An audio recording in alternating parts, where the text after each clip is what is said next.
E aí pessoal, tudo bem? Aqui é o professor Anderson. Essa semana nós vamos falar sobre função exponencial. Nós já vimos outros tipos de funções e essa semana é sobre a função exponencial. E eu trouxe um probleminha aqui para a gente poder pensar. Imagina a gente comprar um apartamento em Ipanema. Olha só que vantagem que eu tenho para vocês. O seu apartamento ele vai sair a primeira parcela a 1 centavo. A segunda parcela, 2 centavos. A terceira, a 4 centavos. A quarta parcela sai a 8 centavos. E a gente tem que pagar esse apartamento em 60 vezes. Aí eu pergunto para vocês, vai valer a pena? Será que vale a pena a gente comprar esse apartamento? Então, ó, vamos dar uma olhada aqui. Essa função é uma função exponencial, tá? E essa função a gente pode aqui observar, formar essa lei dessa função, né? Se vocês observarem bem, a gente tem aqui, ó, 2 elevado a 0. Aqui eu tenho 2 elevado a 1. Aqui eu tenho 2 elevado ao quadrado. Aqui eu tenho 2 elevado ao cubo. Então, olha só. Só de a gente observar, a gente vê que está variando é o expoente e a base é sempre o 2. Então, eu posso descrever essa nossa função para essa compra desse apartamento como sendo f de x é igual a 2 elevado a x. Então, olha só. Olha como diferencia a função exponencial das outras funções. Nessa função, a variável ela vai ser o expoente. Por isso o nome da função é exponencial. Tá? Então, ó, essa função ela tem essa lei de formação. E ela tem um pequeno aspecto. O crescimento dela é um crescimento diferente do crescimento de uma função, por exemplo, afim, uma função polinomial do primeiro grau. A função polinomial do primeiro grau ela cresce bem devagarzinho. Enquanto a exponencial ela vai crescendo, né, ainda devagar, e do nada ela dá um salto, um pico muito grande. Então aqui, ó, se a gente for parar para observar, eu perguntei se valeria comprar a pena esse apartamento em Ipanema. Muitos de vocês devem ter falado assim, ah, vale, eu vou começar pagando 1 centavo, e depois vou pagando 2, depois 4, depois 8. O apartamento deve sair bem barato. Vamos dar uma olhada só como fica a última parcela. A última parcela vai ficar 2 elevado a 59. Então, a 70ª parcela ela vai ficar 2 elevado a 59, ou seja, vai dar mais de 5 quintilhões. Isso só a última parcela. E aí eu pergunto a vocês, vai valer a pena? Olha, ela começou com 1 centavo, depois você pagou 2, depois 4, depois 8. E muitos de vocês acharam que era uma boa, né, comprar esse apartamento em Ipanema nessas condições. Só que como eu falei para vocês, a função exponencial ela cresce uma velocidade muito grande em determinados pontos. Então, quando ela chega a determinado ponto, ela cresce muito rápido. Aí você vê que começa com 1 centavo e chega uma hora que ela vai estar em mais de 5 quintilhões. Vocês podem fazer aí e ver quanto é que vai dar esse valor. Isso é só a última parcela. Se vocês fizerem todas as parcelas e somarem, dá mais ou menos 3 vezes o PIB mundial. Isso aí para vocês terem uma ideia desse valor desse apartamento. Isso começando com 1 centavo, depois aumentando para 2, para 4, para 8. Ou seja, eu vou estar sempre dobrando. E como eu falei, quando chega um determinado momento, essa função ela cresce muito rápido. Então, a gente pode aqui mais ou menos desenhar um gráfico que ela vai vir, ó, vocês podem ver que ela vai vir, né, bem devagarzinho, bem rente ao eixo X, e depois ela começa a crescer em uma velocidade muito grande. Então, ó, essa função ela tem essas características de um crescimento muito rápido, tá? Vamos aqui então olhar como é que a gente vai como é que a gente vai estudar e como é que a gente vai entender cada uma dessas funções, como vai se comportar cada elemento da função. Então, pessoal, olha só, nós temos a lei de formação dessa função exponencial. Então, ela sempre vai ser assim, ó, f de x igual a elevado a x, onde a, tá, vai sempre pertencer aos reais, só que o a ele tem que ser maior do que o zero. Por quê? Porque se eu tiver um a menor do que o zero, vou gerar valores que ele não vai ser, não vai estar dentro do conjunto dos reais, e não vai pertencer aos reais. Então o a ele tem que ser sempre maior do que zero. Então aqui, ó, f vai ser uma função de r, tá? Em r positivo, exceto zero. Por que exceto zero também? Porque em imagem eu estou excluindo o zero também. Na imagem eu vou excluir o zero também, porque o que acontece? se eu tiver aqui, se o A for igual a zero, vamos olhar três casos. Se o A, tá? Se o A for um número menor, vamos pegar aqui, do que o zero, por exemplo, vamos pegar um valor para A igual a menos 4, tá? Então, se eu pego o valor para A igual a menos 4, ele é menor do que o zero. Então, eu posso gerar uma função f, né, de meio, por exemplo, que vai ser igual a menos 4 elevados a meio. Então, aqui, a gente sabe que o expoente fracionário nos gera uma raiz quadrada, né? Nesse caso, o meio vai virar uma raiz quadrada. Então, eu vou ficar com uma raiz quadrada de menos 1/4. E como esse menos 1/4 não possui raiz real, tá? A gente não pode, então, ter que o A seja negativo. Se a gente tiver o A igual a zero, presta atenção aqui em mim. Qualquer valor que eu ponha, né, em x, vai ser sempre uma função constante, vai ser sempre zero o resultado. E se eu tiver aqui também o A igual a 1, a mesma coisa, eu vou ter também uma função constante. Então, esses dois valores para A ele não servem, porque nesses dois casos eu vou ter funções constantes.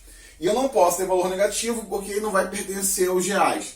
E como eu estou trabalhando de real em real, eu não posso ter então valores, né, que gerem aqui, nesse caso, um elemento do conjunto dos complementares. Como eu estou trabalhando de real em real, eu tenho então que gerar de real em real. E o menos 4 não pertence aos reais.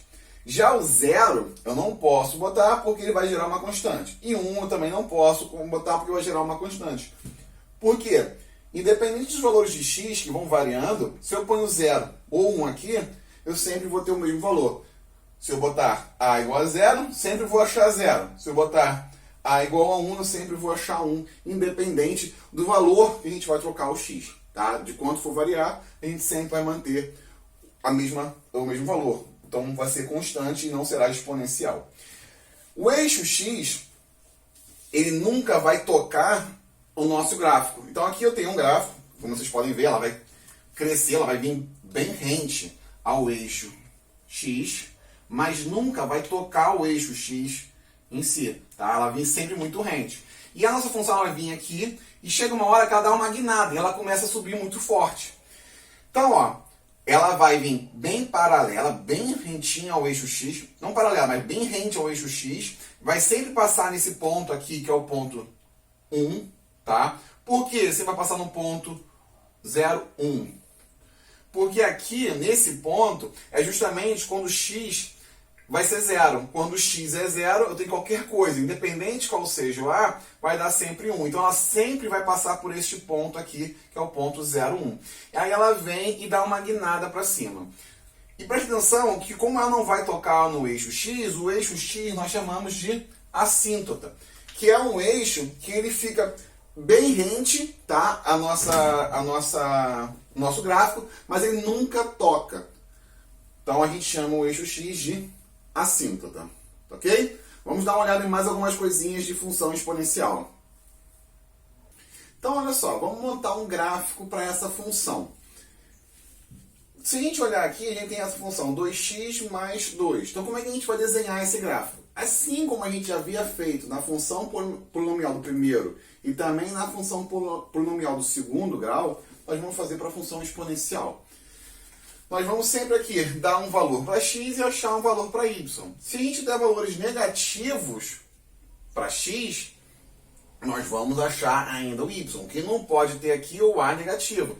Mas observa que essa função ela tem uma coisa diferente do que eu falei para vocês. Ela tem aqui um elemento a mais, um termo a mais. E esse termo ele vai diferenciar aquele ponto onde nós vimos o 0 e 1, ele vai ser diferente por conta desse termo, essa soma desse termo aqui. Se não tivesse esse termo, o ponto ele sempre passaria no 0 e 1. Como eu tenho esse termo aqui, então eu vou diferenciar onde aquele ponto corta, mas em si a função ela continua a mesma, ela tem o mesmo comportamento, ela vai continuar crescendo basicamente do mesmo jeito, só que ela vai diferenciar o ponto onde ela corta.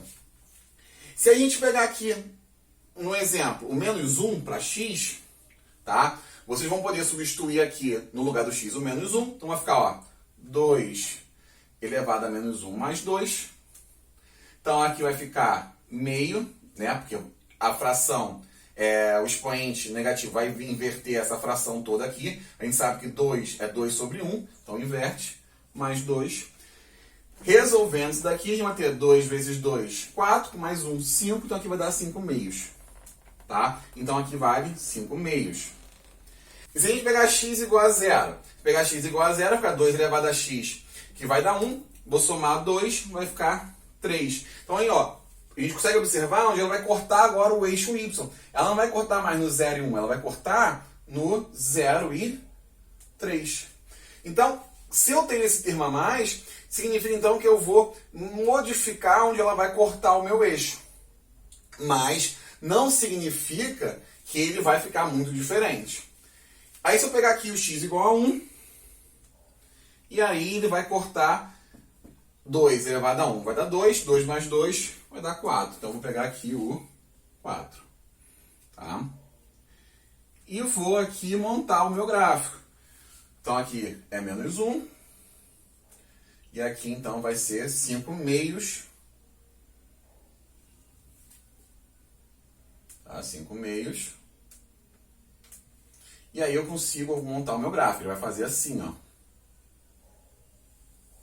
Tá? Ele vai continuar cortando aqui, ó, o eixo y nesse ponto. Por quê? Porque eu modifiquei somando esse termo. Quando eu somo esse termo, eu modifico, então, o meu ponto de corte do eixo y. Mas, basicamente, se a gente tirar esse termo, a função ela se comporta como se comportaria uma função de 2x somente, 2 elevado a x somente. Tá? Então, a diferença é, se eu somo esse termo, ele vai diferenciar onde ela corta o eixo y, somente isso. Agora a gente vai ver sobre função crescente e decrescente. Então, gente, para finalizar, a última coisa que falta a gente ver é sobre o gráfico ele ser crescente e ele ser decrescente. Nós já entendemos como é que a gente vai desenhar o gráfico. Agora, como é que a gente vai identificar se esse gráfico ele cresce ou ele decresce? Se o A ele for maior do que 1, aqui eu estou esquecendo, estou eliminando esse termo, tá? O somado ao A elevado a x, só para facilitar a nossa compreensão. Então, olha só, se eu tenho um A maior do que 1, ele for maior do que 1, essa função vai ser crescente. Isso quer dizer o quê? Que conforme eu vou aumentando o x, eu vou aumentando esses valores, tá? Se a gente pegar aqui, por exemplo, 2, aqui vai ficar 1, né? Depois vai ficar 2, 4, 8, e assim sucessivamente eu vou elevando esse valor. Agora, se eu pego um número menor do que 1, presta atenção, ele tem que ser menor do que 1, mas tem que ser maior do que 0.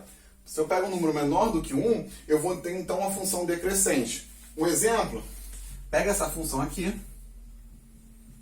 tá? E aí você faz esse valor. Se você observar, se você pegar valores negativos para x, eu vou ter uma função lá em cima. Se eu pegar, por exemplo, o menos 2, eu vou inverter essa função, lembrando que o expoente negativo inverte a fração. Se eu pego menos 2, então eu vou ter 4. Mas em compensação, se eu pegar x igual a 2, né, aqui, ó, f de x igual a menos 2, eu vou ter então menos 1 meio elevado a 2, logo eu vou ter aqui 4. Agora, se eu pego 2 positivo, eu vou ter 1/4. Então, observa só, conforme eu for aumentando os valores, menores vão sendo os resultados. Então, se eu pegar aqui elevado a 3, vai dar 1/8. Se eu pegar elevado a 4, vai dar 1/16. E eu vou reduzindo esses valores. Então, é uma função decrescente. Então, para ser uma função crescente, tem que ser maior do que 1. E para ser uma função decrescente, tem que ser menor do que 1. Ressaltando que vai ser menor do que 1, mas tem que ser maior do que 0. Então, aqui a gente tem um exemplo desse tipo de função. Já esse outro aqui a gente já viu, por exemplo, quando a gente tinha f de x igual a 2 elevado a x, a gente conseguia ver que ela era crescente. Conforme a gente passava o x, aumentava a função. Já nesse caso aqui é ao contrário. Certo, gente? Então a gente fica por aqui. Bons estudos e até a próxima.